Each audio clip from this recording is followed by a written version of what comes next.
नमस्कार। नमस्कार। आपने ये जो पूरा स्टार्ट किया अपना, तो बच कैसे आपने बचपन से कैसे आपकी ये सोच आई? हाँ, ये सब थोड़ा-सा बताएँगे बायोग्राफी आपकी? हाँ। मेरा इसी गांव में एक ग्राम बीटा है, जनपद बुलंदशहर का, उसकी तहसील स्याना पड़ता है। आपका डेट ऑफ बर्थ कितना और है? इसी गांव में मेरा जन्म हुआ 4 जनवरी सन 1954 को। और लगभग 6-7 साल की उम्र से रहते रहते ही मेरे माता पिता की प्रेरणा खेती और शिक्षा के साथ रही। किसान परिवार में होने से खेती भी करते रहे और शिक्षा की तरफ भी ध्यान दिया। लेकिन विशेष रूप से जब ग्रेजुएशन कर लिया दिल्ली यूनिवर्सिटी से, उस समय माताजी और पिताजी दोनों की इच्छा थी कि हम खेती करें। उस खेती के आधार पर यह तय हुआ कि हमको खेती किस प्रकार करनी है। तो पहले स्थिति में हमने इंडियन एग्रीकल्चर रिसर्च इंस्टीट्यूट के हिसाब से हमने खेती करना चाहा। ठीक है। उस खेती करने में क्या पता लगा कि बाजार की लागत आधारित खेती से हम अपनी खेती का उत्पादन बढ़ाएं, क्योंकि देश में परिस्थितियां थी, अनाज की कमी थी। इसलिए भारत सरकार के द्वारा हरित क्रांति के नाम से एक कृषि की नई पद्धति विकसित की गई। किस साल में?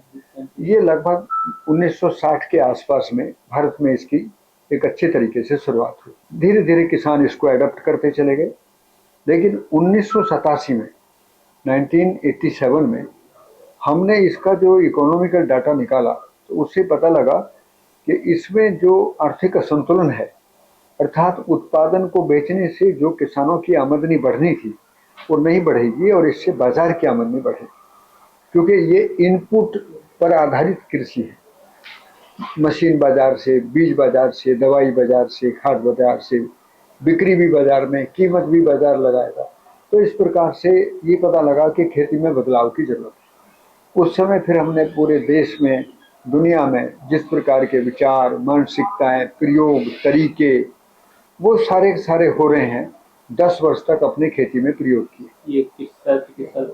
ये ऐसा मान के चलिए 87 से लेकर और 97 तक हमने गौ आधारित खेती, नक्षत्र कृषि, अग्निहोत्रा, सजीव खेती, सेंद्रीय खेती, नैसर्गिक खेती, बायोडायनेमिक, इस तरीके के प्रयास किए।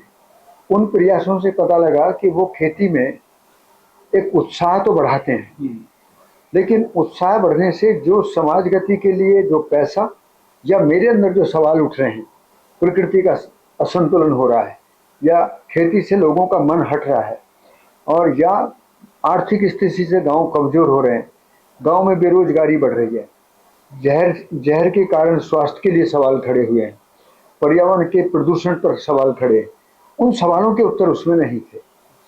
तो इस प्रकार से मेरा मन बना कि मुझे कब कब लगा? किस साल ये में? मुझे लगा 96 में। 96 में मुझे लगा कि इन तरीकों में प्रकृति की व्यवस्था को समझने का, उनके साथ जीने का कोई नियम स्पष्ट नहीं। कैसे आपको लगा कि ये मतलब सही नहीं हो रहा है? हाँ, सही क्या, केवल तरीके हैं वो। जैसे जैसे आपका उत्पाद नहीं बढ़ा, प्रोडक्शन नहीं, उत्पादन बढ़ने की कुछ उम्मीदें जगी। अच्छा। लेकिन उत्पादन जितना बढ़ना था या बढ़ाया जा सकता है, जैसे प्रकृति का सिद्धांत विविधता में काम करता है, हाँ। और हम एकल फसल प्रणाली पर काम कर रहे हैं। तो मोनोक्रॉपिंग में उत्पादन बढ़ाने का जो हम नियम खोज रहे हैं, उसमें हम कुछ भी लागत लगाएं, उत्पादन उतना नहीं बढ़ेगा जितनी देश को जरूरत है। तो बढ़ती हुई जनसंख्या को, लघु और सीमांत किसानों को ध्यान में रखते हुए सभी लोग खेती को कैसे अपना सकें, इस पर ध्यान गया। इसके लिए हमने फिर देश में पता लगा कि प्रकृति की व्यवस्था को समझने की जरूरत है। उस समय फिर हमको एक सूचना मिली कि परमाणु के विकास क्रम और व्यवस्था को समझने का एक दर्शन धरती पर उपलब्ध है। उस दर्शन का नाम है मध्यस्थ दर्शन सह अस्तित्ववाद। इसके प्रणेता हैं पूज्य श्री अग्रहार नागराज। ये अमरकंटक में रहते थे। 22 वर्ष समाधि और 6 वर्ष संयम साधना के बाद में इनको प्रकृति की व्यवस्था का सूत्र सिद्धांत समझ में आया। हमारे मन में एक जिज्ञासा उठी कि हो सकता है कि यदि ये परमाणु पर बात करते हैं तो इनका अनुसंधान कोई ना कोई व्यवस्था के ऊपर होगा, तो खेती के सवालों के उत्तर भी इनके पास होंगे। उस जिज्ञासा से मैं 1 जून 1997 को अमरकंटक चला गया। 10 दिन उनके पास रहा और नाना प्रकार के जो अपने अंदर के सवाल हैं, धरती की उर्वरता कैसे बढ़ेगी, धरती और पेड़ पौधे और पशु पक्षियों में क्या संबंध है, उसको मनुष्य को कैसे समझना है, और मनुष्य में कहाँ अभी तक अधूरापन है। इस तरीके से वो बहुत मुद्दों पर चर्चा हुई। उन मुद्दों पर चर्चा होने पर पता लगा कि प्रकृति की व्यवस्था का जो स्वरूप है वो बहुत सहअस्तित्व में काम करता है। सहअस्तित्व का मतलब है वो पूरकता में काम करता है, उसमें कोई विरोध नहीं है। धरती पेड़ पौधों के लिए पूरक है, पेड़ पौधे धरती के लिए पूरक हैं, और दोनों मिलकर पशु पक्षियों के लिए पूरक हैं, और तीनों मिलकर आदमी के लिए पूरक है। लेकिन इस पूरकता को आदमी ने नहीं समझा। इस नहीं समझने के कारण ही उस अव्यवस्था का कारण है। तो मनुष्य ने जानबूझकर कुछ नहीं किया, मनुष्य के द्वारा जानबूझकर कोई गलती नहीं हुई है, समझ में कमी के कारण गलती हुई। इससे हमारे मन में एक आशा जगी कि इस विषय को गंभीरता से समझा जाए। और फिर इसके लिए एक पुस्तक है आवर्तनशील अर्थशास्त्र। उस पुस्तक को पढ़ने से ध्यान गया कि प्रकृति एक सुंदर एक व्यवस्था है, व्यापक ऊर्जा के रूप में है, और पदार्थ उस व्यापक में संपृक्त है। संपृक्त होने का मतलब वो उसी में बना रहता है। तो बना रहने से, ऊर्जा में बना रहने से ऊर्जित होना, ऊर्जित होने से क्रियाशील होना, और क्रियाशील होने से आचरण में निश्चित होना। तो पता लगा धरती पर एक एक इकाई में जो क्रिया है वो व्यवस्था सहज है, उसमें व्यवस्था बनानी नहीं है। चींटी में एक व्यवस्था है, मिट्टी में एक व्यवस्था है, हाथी में एक व्यवस्था है। तो प्रश्न ये उठता है कि मनुष्य में व्यवस्था क्यों नहीं? तो यहाँ पर ये ध्यान गया कि समझदार होने पर ही मनुष्य में व्यवस्था का उदय होता है। जब तक मनुष्य नहीं समझेगा व्यवस्था का उदय नहीं होगा। ये चीजें ध्यान में आने से एक नया प्रारूप अंदर जगा, और एक नई प्रेरणा अंदर से बात हुई कि हम अभी तक अपने को समझदार मानते थे, हम समझदार थे नहीं। तो फिर समझदारी के लिए क्या किया जाए? तो फिर प्रकृति की व्यवस्था का अध्ययन और खेत में प्रयोग। और मैंने अपने विचार में क्या है, व्यवहार में क्या है, कार्य में क्या है, तीनों पर एक तरीके से उसको आप अभ्यास कहिए, अध्ययन कहिए, साधना कहिए, उसका एक गहरा अभ्यास किया। गहरा अभ्यास क्या है? विचार में वस्तु ठीक हो जाए, अर्थात वास्तविकताओं को अपने विचार में केंद्रित करना।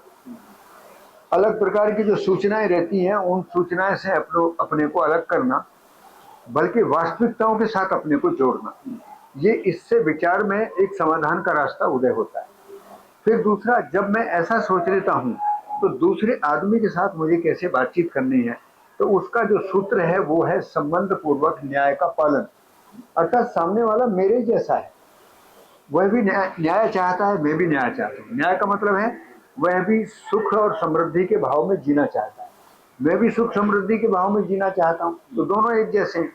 तो ये आदमी के साथ समानता को देखकर बातचीत करना एक बहुत अच्छा लगने लगा।